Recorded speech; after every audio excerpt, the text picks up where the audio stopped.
Hello. I am Lauren. I am Ken. And this is Paradise After Dark. Dark. Paradise After Dark is an independent podcast covering true crime, Unsolved mysteries, missing people, and urban legends. If you'd like to support our show and get a bunch of extra Paradise After Dark content, sign up for our Patreon at patreon.com/Palmahawk Media. That's PALMAHAWK Media. Palm A Hawk Media. And please check out our website. On our website, you'll find links to all of our episodes, even the archived ones, our mailing list, merch store, links to our social medias, and of course, Patreon.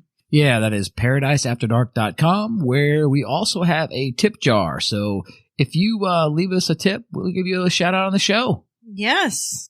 So speaking of shout outs, Lauren, there's a special shout out for tonight. Yes, we are actually shouting out Paradise After Dark. You mean us? Yes. We're getting a shout out? Ken and Lauren get a shout out? We are getting a shout out because this is our first episode on the big show where we are actually leaving Florida. We have crossed the line. Folks. We promised our listeners that 2022 we were leaving Florida, we were going global, and tonight we are headed to Bali. Bali is a province of Indonesia in the westernmost area of the Lesser Sunda Islands. It's a pretty desired vacation spot. It is. It's beautiful. I'd like to go there someday. Keep that in mind, Ken. What? Keep that in mind. Yeah, we need a lot more patrons. So let's go ahead and start. What are we talking about here?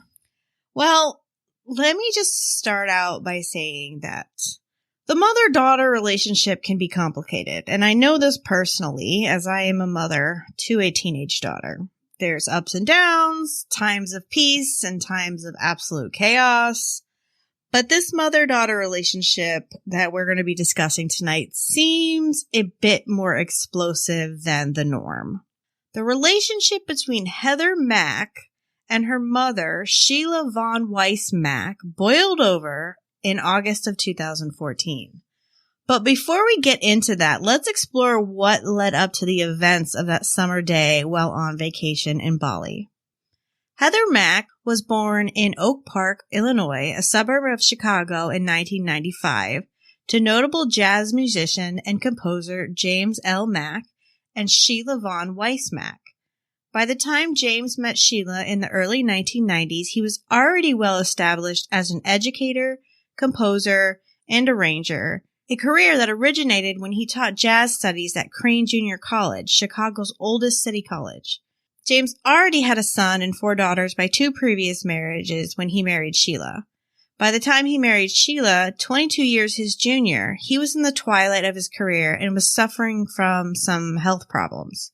He was 66 years old when Heather was born. So he's 22 years older than she? Than his wife, yes. Yeah, so I'm saying Sheila. I meant she, but as in Sheila. Yes. So friends and family never understood how James Mack got caught up with Sheila von Wiess. She's 22 years younger. Nobody could figure out how he ended up with her. He was definitely in a situation where he didn't want to be alone and needed somebody, but in many ways he was alone in that house, said veteran Chicago trumpeter Melvin Williams, who studied under Mack starting in 1963. It's been reported that Sheila discouraged James from having a relationship with his adult children and the rest of his family. But Sheila has been described by those who knew her as lovely, charming, and cultured. Her daughter Heather grew up in Oak Park, Illinois, but she dropped out of high school for 2 years and lived in 2 different facilities for minors in the county's juvenile court system, made for people who suffer from mental health problems. Neighbors said that Sheila appeared overwhelmed by her troubled daughter and often turned to them for help. Despite the troubles with Heather, the Macks routinely held parties involving artists and friends from all over the city, said neighbor and friend Georgia Parcham. They were always lovely events. So they didn't just invite some of the people that they're familiar with, everybody in the music industry. So it wasn't like he was being stripped from his friends. No. Just, unfortunately, from the rest of his family, sadly. That's what they say. Yes, that's obviously it's what's been said, but we can only go by what we know here. Well, James, he died on August 6, 2006, while the family was on vacation in Athens, Greece, after suffering a pulmonary embolism in his hotel room. It has been reported that James' body lay in the morgue while Heather and her mother finished out their vacation. So this poor man had passed away. He's in the morgue, and they just continued the vacation from what we know. Now, Heather was only 10 years old at this time, and James' death has actually been speculated to be the beginning of the falling out for Heather and Sheila. Now, James Mack had filed a lawsuit against the cruise line Royal Caribbean, and this was in 2001 after he hurt his foot while on a cruise in the Mediterranean. This lawsuit settled itself in 2011. Now, this is the lawsuit from 2001. Obviously, he's passed away, but of course, the lawsuit still continues on, and finally it settled itself in 2011. Now, after all of the legal fees, there was $340,666 that was awarded to Sheila, and $500,000 was awarded to the estate of James Mack. Now, despite the existence of a will that was dated 5 days prior to his death, willing his entire estate to his daughter Heather, the $500,000 was actually awarded to Sheila by a judge in Cook County, Illinois. And Heather claims that her mother misled the court just to get this. I always find it like super suspicious when somebody writes a new will and then dies very shortly afterward. Yeah, slightly don't you ironic. think that's don't you think that's a little fishy? Yeah, it's definitely ironic for sure. Anyway, it was reported that police were called to the Mack home on 86 occasions on theft and domestic violence reports cases between January 2004 and June 2013, all relating to domestic incidents between mother and daughter. Now, think about that for a second. There's 86 occasions where the police come to this home for all different kinds of reasons. You would think at some point something would happen. Well, I'm getting there. In January of 2010, what began as a verbal altercation quickly turned violent when Heather Mack punched her mother in her mother's broken left ankle. She punched her foot? I punched her mother in her mother's broken left ankle, according to the report. So apparently her mother's ankle was broken, and then Heather punched that broken ankle. She was pissed, apparently. Authorities recommended that Mack be admitted to a hospital, but her mother, Sheila, refused to allow Heather to be hospitalized, the report stated. The report concluded with the notion from the officer that, quote, both parties agreed to get along. So the police show up and they decide, okay, everything's cool here. I know the police were called. This is what transpired, but no harm, no foul, no charges pressed. And then they leave. I guess. Well, the Cook County juvenile records obtained by the Chicago Tribune showed that Heather Mack was arrested in December of 2011 on domestic battery. So here finally, she's at one point getting arrested for aggravated battery and battery charges involving violence against her mother. I mean, she allegedly pushed her mother to the floor during an argument, causing her to break her arm. So now this poor woman suffered a broken ankle. We're not sure that the broken ankle that she punched wasn't broken by Heather at this point. And now then here suffered she is, a broken arm. and now she's suffering a broken arm. Well, Sheila at the time told officers that after she was injured, Heather had pulled the cords out of the phone to prevent her from calling 911. So not only did she injure her, now she's like almost keeping her captive, rather. Yeah. You know, so, hey, you can't call 911. I don't want the police to show up. And she was found guilty of this, of battery, and ordered to attend mandatory counseling with focus on anger management. So this is the punishment that this her daughter, if you rather, child, I'm not sure. In 2011, was she still a child? How old was she in 2011? Well, she was 10 in 2006 when her father died. So 15. Yeah. Yeah, she so was okay. She was a teenager. Still too young. Many of the calls before and since that arrest involved alleged physical violence against Sheila from her daughter, such as biting, punching, and hitting. Reports say one incident caused her mother to break her arm, as we just discussed. In April of 2011, Sheila called police after an argument in which her daughter allegedly bit her. She said it was not the first time and that her daughter once threatened that she would stop biting and would instead just hit her in the head. Wow. In July of 2011, after Heather allegedly threatened to hurt Sheila and the police came to the home, Sheila told officers that Heather had been hospitalized twice already and was getting some kind of treatment. The reports did not specify what kind of treatment, but that it was not working, according to the police report. Yeah, because this is as like couple months separation. In November of 2012, Sheila again called police to report that her daughter had bitten her, leaving a large bruise on her wrist. But the woman refused to press charges or pursue the matter, telling officers that, quote, she does not believe Heather going to jail will help the situation. All the incidents date from the period after James Mack died. So this is after Heather's father had passed away and they had gotten back from their trip from Athens, Greece. Yes, that's when all of this violence and whatnot started. Well, there are conflicting reports about Sheila's willingness to get Heather the mental help that she obviously needs. Now, friends say Sheila reportedly told police that she believed Heather needed counseling because she did suffer from these mental health issues, and she did tell police that Heather was hospitalized on 2 occasions. Yet, on some occasions, Sheila remained reluctant to press charges, which, like we discussed, kind of odd. Like 86 times they've done this, you'd think something would occur. Sheila also refused to have her daughter admitted to hospital and for any mental health treatment, except for the little bit of time she's supposedly going to counseling and getting help. Now, this is all according to the actual Oak Park police reports, and these date from 2008 to 2013. Now, although the reports suggest that Heather was receiving counseling and had been hospitalized at least twice, in the end, these reports portray a mother at her wit's end to control her troubled young daughter. I mean, it's like, what do you do at this point? Well, remember when we said that the mother-daughter relationship can be complicated? Yeah, that's true.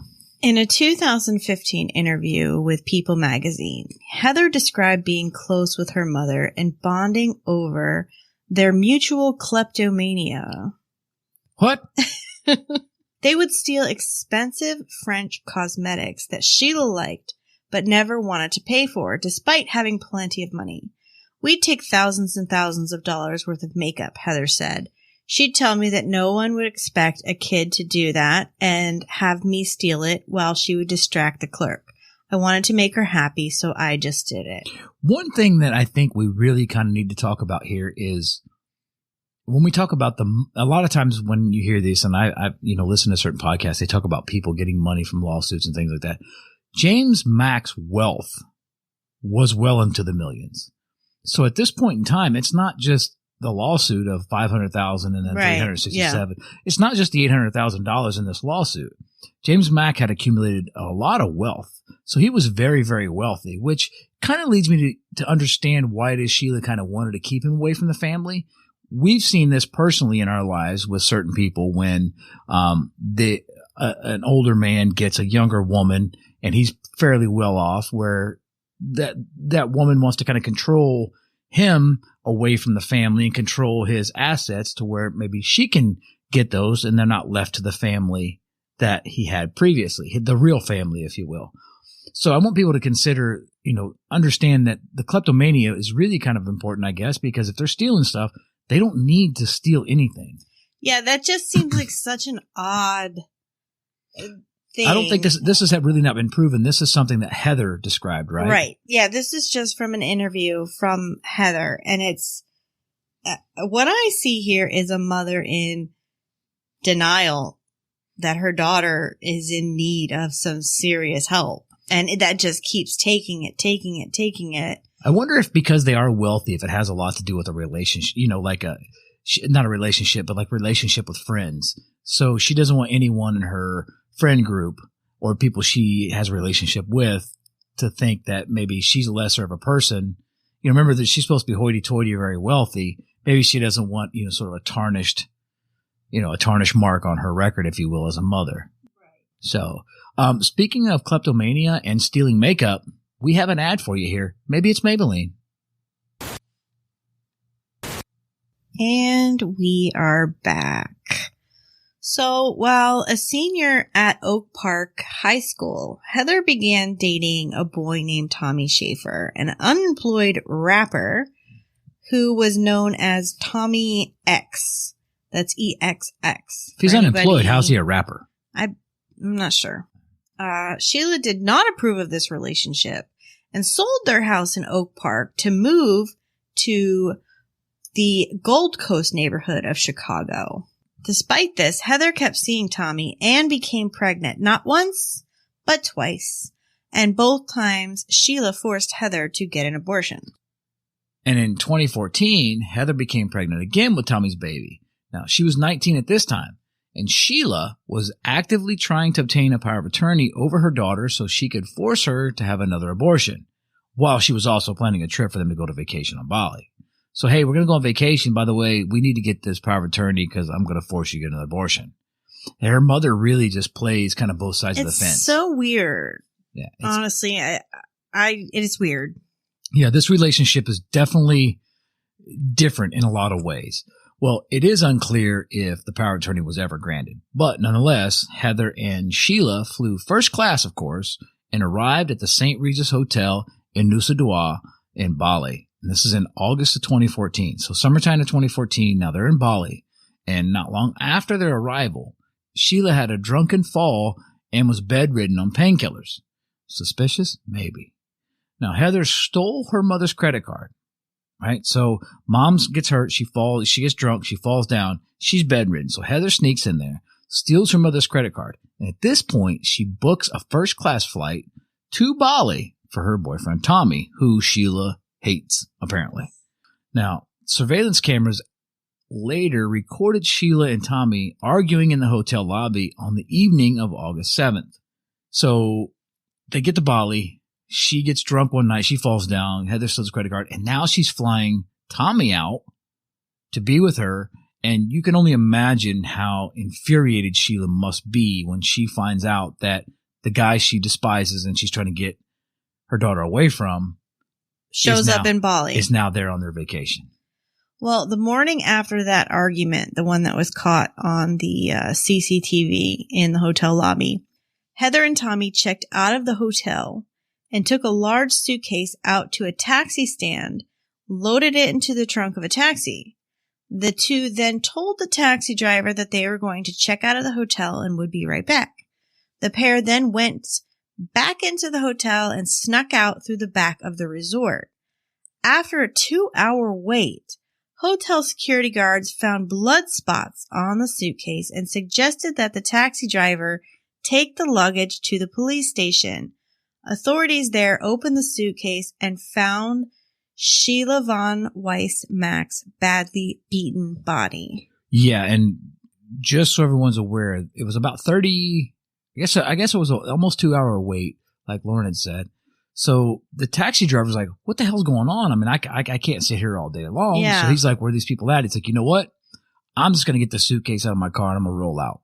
So he goes and pops open the trunk and sees the suitcase there, pulls it out and realizes, oh my God, there's blood all over this. Because what they had done is they'd actually taken a white sheet and wrapped the suitcase and then like wrapped it up in duct tape so that way to hold the sheet in place. So, I mean, of all things you're going to do, you're going to put a white sheet on the exterior of this. Right. And then when they basically, when they opened the suitcase, you could see there was massive trauma.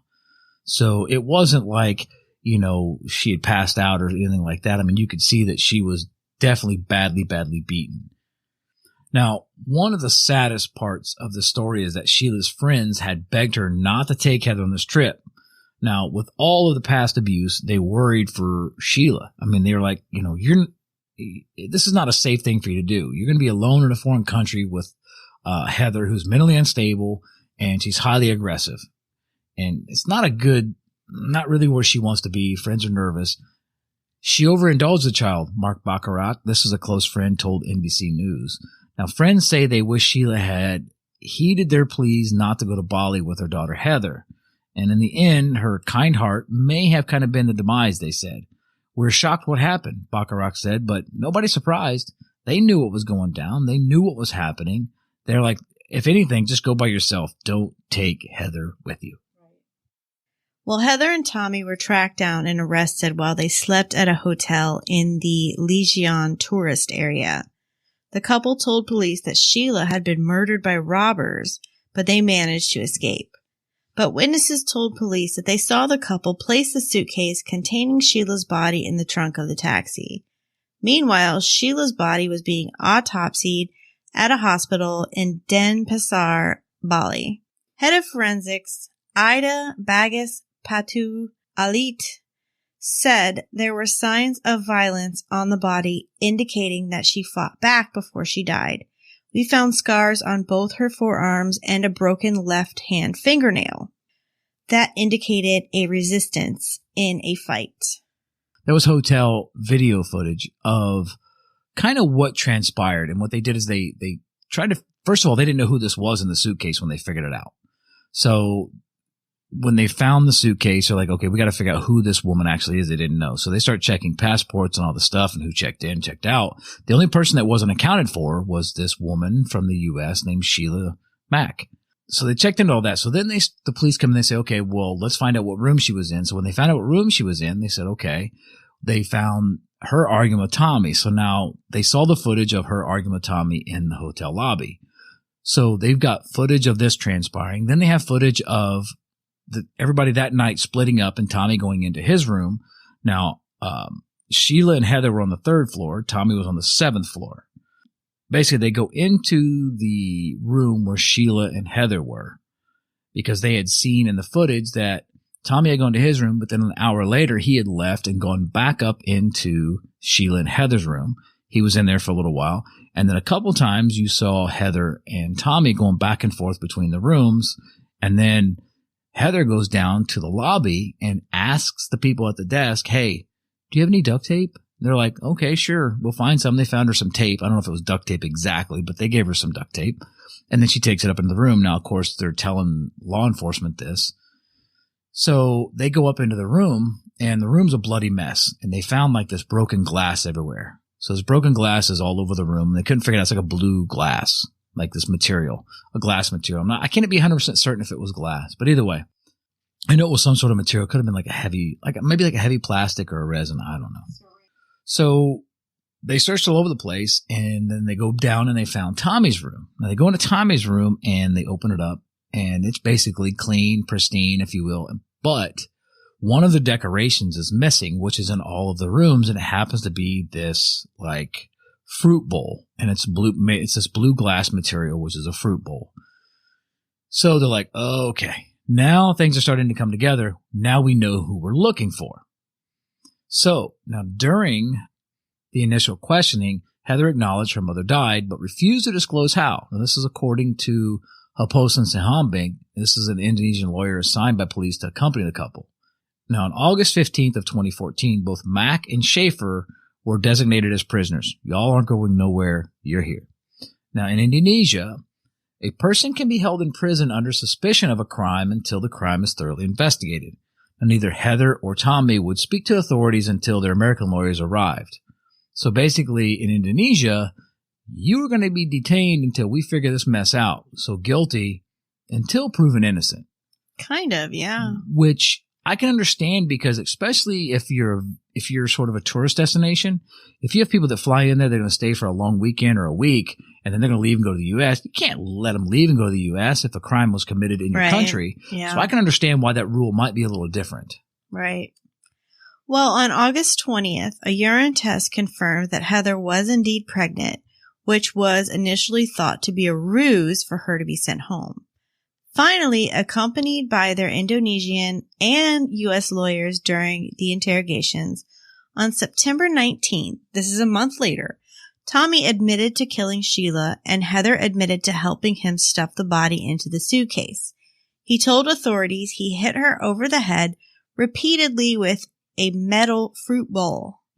So this is where the controversy comes in. Was the fruit bowl metal or glass? I don't know. His motive? He claimed he had killed Sheila because she had threatened to kill his and Heather's unborn baby, called him a racial slur, and choked him for nearly 30 seconds before he got away. Both Tommy and Heather were charged with premeditated murder on January 14th of 2015, which was punishable by death by firing squad. That's right, folks. We're not in Kansas anymore. The trials were emotional. At one point, Heather was 8 months pregnant and broke down in tears as Tommy was on the stand describing how he murdered her mother. But Tommy claimed it was in the heat of passion, a fit of rage brought on by Sheila herself. He testified that once he realized Sheila wasn't breathing, both he and Heather tried to perform CPR. But prosecutors say it was not a crime of passion, but a calculated, premeditated murder. They alleged that before visiting Bali, Heather had suggested Tommy hire someone for $50,000 to kill her mother. This claim was backed up later when Tommy's cousin, Robert Bibbs, was arrested in Chicago on federal charges for conspiring with the couple to kill Sheila and for advising the young couple about how to kill Heather's mother. According to admissions made in connection with his plea agreement, in 2014, Bibbs' cousin Tommy Schaeffer informed Bibbs that Heather Mack had offered Tommy approximately $50,000 to kill her mother, Sheila. So now Tommy is saying that, he was offered $50,000? Yes. I missed that. By Heather. Oh, so Heather Tommy's saying offered Tommy $50,000. Now, Tommy's gone to his cousin, Robert Bibbs. Okay, I thought it was offered to Bibbs directly. That's from No. Okay, I'm glad you clarified that because I was confused. In approximately late July or early August of 2014, Mack told Bibbs that she wished her mother was dead, and she asked Bibbs whether he knew someone who would kill her mother in exchange for money. Bibbs knew that Sheila was wealthy and that she and Heather were taking a vacation in Indonesia in early August. Tommy had conveyed to Bibbs that Mack was planning to kill her mother while they were overseas and that Tommy intended to travel to Indonesia to join Heather. According to the plea agreement, while Tommy waited for his flight to depart O'Hare International Airport, he exchanged text messages with Bibbs, which Bibbs understood to mean that Von Weiss's murder was imminent and Tommy expected to receive millions of dollars as a result of the murder, and that Tommy would spend some of the money on Bibbs. After Tommy arrived in Bali, he informed Bibbs that Heather had unsuccessfully attempted to kill her mother. Bibbs then provided advice to Tommy via text message on alternative ways to kill Sheila, including by drowning or suffocation. In addition, Bibbs admitted that he counseled Tommy that he should murder Sheila as long as no cameras were present, and he counseled Tommy to be careful and that he further encouraged his cousin to kill Sheila. And just remember, just because you're in Indonesia doesn't mean cameras don't exist. Right. I mean, I don't know what they were thinking. But the court was lenient with Heather because she was pregnant. So the court is going to be a little softer for Heather, right? Because she's female, she's pregnant. So there's obviously some things that they have to address. So she was sentenced to 10 years in prison. She was also allowed to have her baby. Now, this is her daughter that she had, whose name was Stella. Now, she's allowed to have her in prison with her until she turns 2 years old. But when the child turned 2, she was forced to hand her over to a friend, Asar Putu Melody Sutamara, who befriended Heather shortly after she was arrested. Tommy was given 18 years in prison. So she gets 10, gets to have her child there until she's 2 years old and hand her over to a friend. Now, I guess that friend had been visiting her. Yes.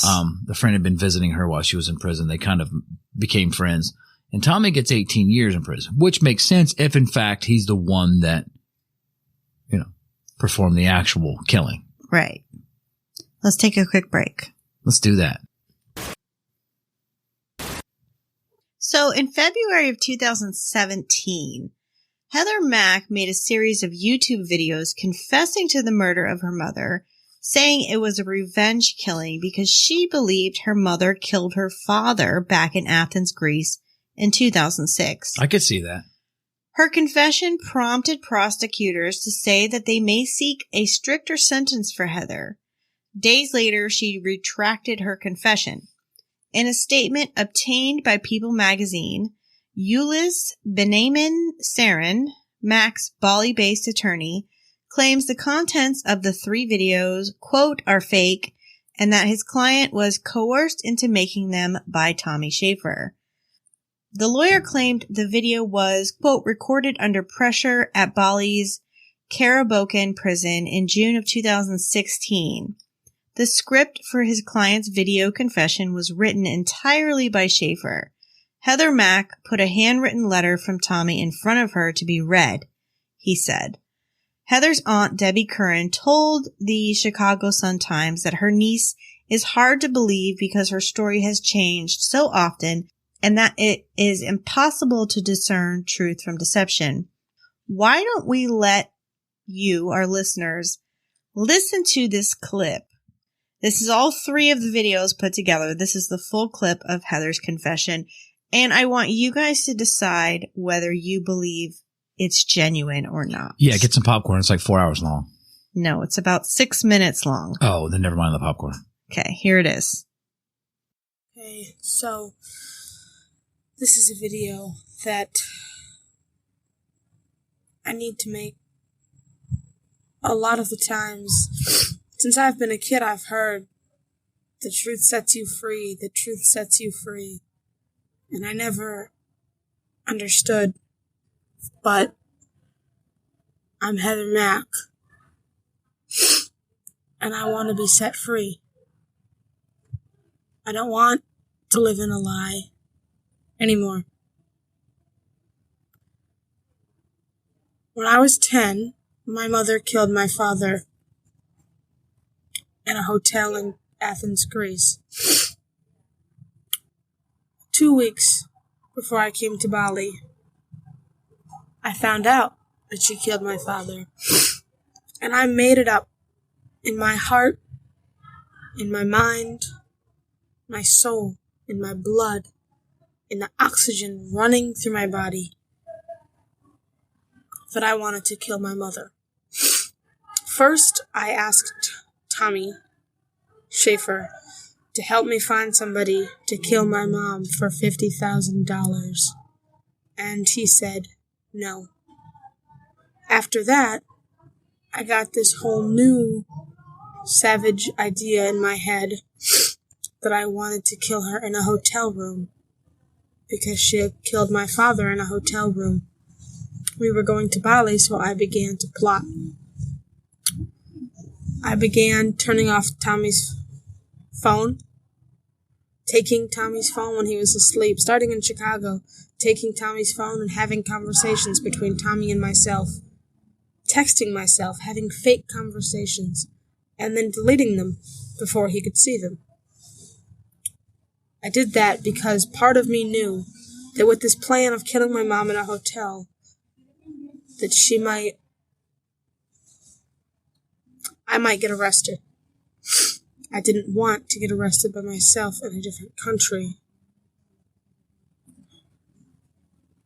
So I came to Bali, and I told Tommy that he was going to come here for a vacation.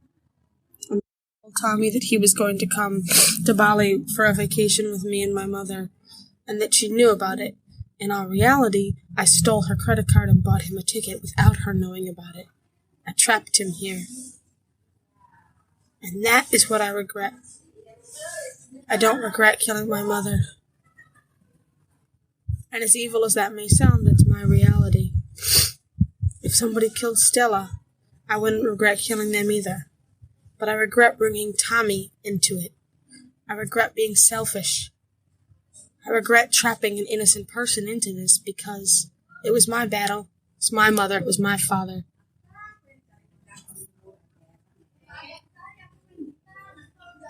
It was my mother. It was my father. It was my battle. I'm sorry to Tommy Schaeffer for trapping him. Came to Bali. My mom found out. I killed her myself. And then I told Tommy that if he did not help me clean the room and get rid of the body, that I would tell the police that he did it. I would pay money to get him arrested. So he helped me clean it. He ran with me. In the court, the same thing happened. My lawyers and I, because of the fact that if I get money, if my article that I was charged with was not that I'm the one who killed her, I'm still entitled to the money, and therefore I can pay the lawyers more. So we told Tommy together, my lawyers and I, that if he didn't take the blame in the court, that he would get the death penalty.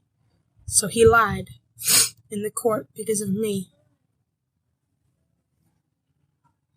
My motivation for doing this was myself. It's from inside of me, and it's my battle. It wasn't Tommy's. Tommy's an innocent man, And an even more innocent man is Ryan, Tommy's cousin.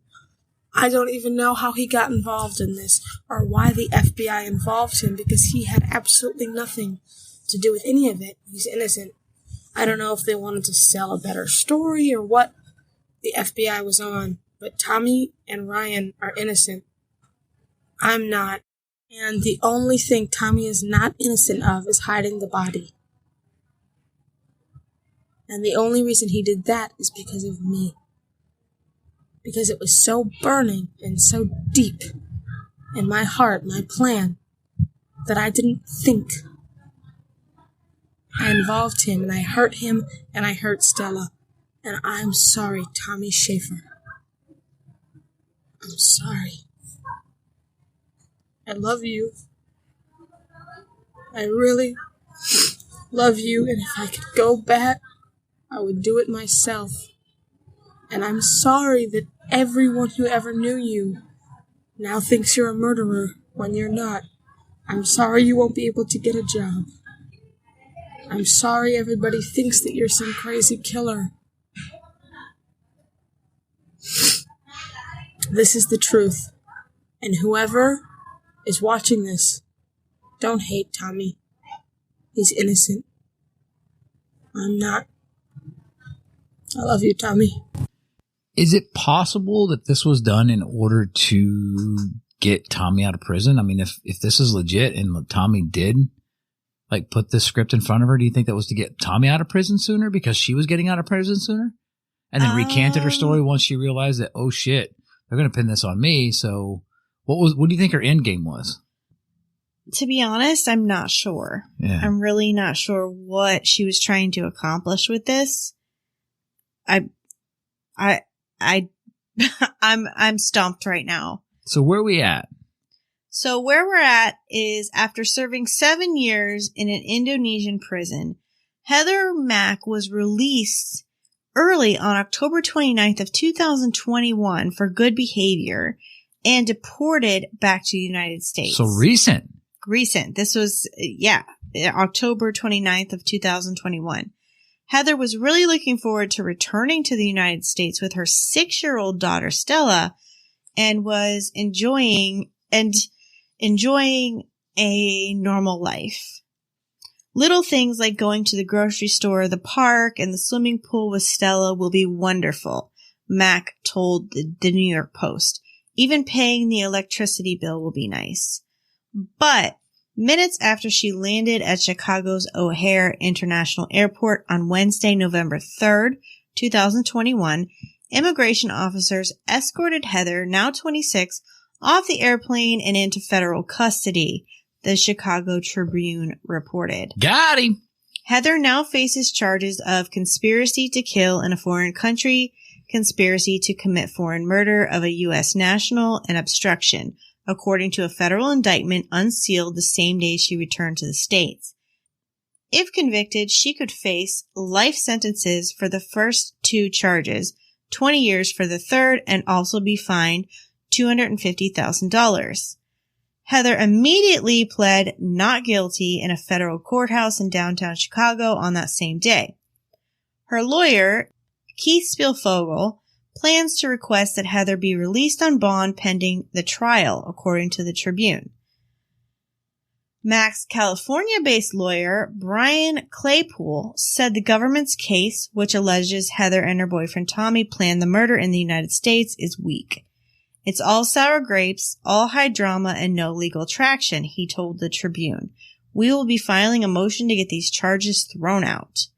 Brian Claypool also told People magazine that he will argue that U.S. authorities will be guilty of engineering a double jeopardy case. Well, since we're not in Kansas anymore, if you're not tried in the United States court system, first time, does the second time considered double jeopardy? That is a very good question that I actually don't know the answer to. I want to know that answer. Does somebody out there, one of our listeners, know? Please let us know. Yeah. Email us, hit us on Facebook, all the social medias. I'd really be interested. That would be kind of neat because could they go double jeopardy? I suppose if the lawyer's putting that out there. Maybe. I mean, this is recent, so this is still twisting in the wind here. Yeah. Because all of this transpires, but, the Chicago Sun-Times reported that a prosecutor told U.S. District Judge Charles Norgal, now, both sides had agreed to Mack's ongoing detention. Now, because I would say, okay, well, we're going to keep her in custody. So both sides are agreeing to that. Now, the hearing was attended by von Wiess-Mack's siblings, William Weiss and Deb Curran. As difficult as this is for our family and all Sheila's friends, we are pleased that Sheila will finally have her day in court, Weiss reportedly told reporters following the hearing. Heather will be returning to court January 18th of 2022. Now, that's just 8 days from now, the release of this episode. Yeah, we're not talking about a whole lot of time. So this is one of those cases where stay tuned, because we probably will have updates. Yeah, and if you're on Patreon, there's a good chance that you're going to hear about it way before we let anybody else know. Right. Because we have a little thing called Off Topic Uncut. All right. Well, I guess for now, that's it for the Suitcase Killer Heather Mack story. Yeah, stay tuned, because this might involve an update. 8 days from now, she's going to court, unless something changes. So we'll see how this transpires. But keep in mind, Tommy still in prison in Indonesia. He is still in prison in Indonesia, so I don't think this is completely over. No, and you know what? I think it's probably best to keep everybody in prison. I mean, he did perform regardless of what he says that Heather's just evil and that she actually put him up to it. This was all her plan. She had all of this going from the get-go. He's pointing fingers at her. She's pointing fingers at him. It's just a mess. But the sad part of this whole story is that Sheila, who loved Heather so much that she was not willing to press charges, force her to jail, was still taking vacations with her despite, the friends saying, don't do it.